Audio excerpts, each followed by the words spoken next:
Les années qui ont précédé la guerre ont été marquées par des quantités de choses importantes.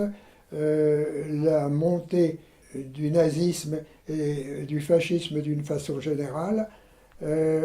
J'avais à l'époque un de mes oncles qui était ingénieur à Milan, qui travaillait pour l'Air Liquide et qui, lui, avait vu toute la montée du fascisme avec Mussolini.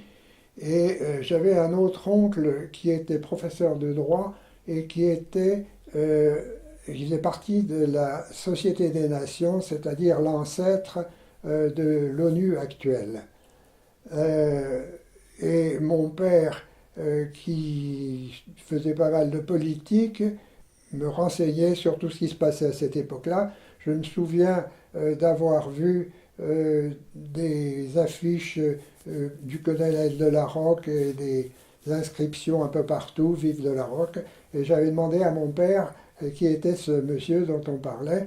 Et il m'a dit c'est un fasciste. Et petit à petit, j'avais été mis au courant, malgré mon jeune âge, de l'évolution de toute cette politique. Et ça m'intéressait beaucoup. Et les personnes dont je vous ai parlé, c'est-à-dire ces deux oncles plus mon père, se réunissaient tous les ans dans une grande réunion, rencontre familiale à l'époque de Pâques. Et alors, bon, évidemment, il y avait tous les enfants et toutes les familles. Et au cours des repas, les conversations étaient très animées entre les messieurs et au sujet de la politique actuelle. Généralement, quand le ton montait un petit peu, on envoyait les enfants jouer au jardin et on leur disait on vous rappellera au dessert. Quant à moi, je préférais rester là parce que les choses m'intéressaient beaucoup et je suivais toutes ces choses-là. Le Front populaire a été également une époque qui m'a marqué.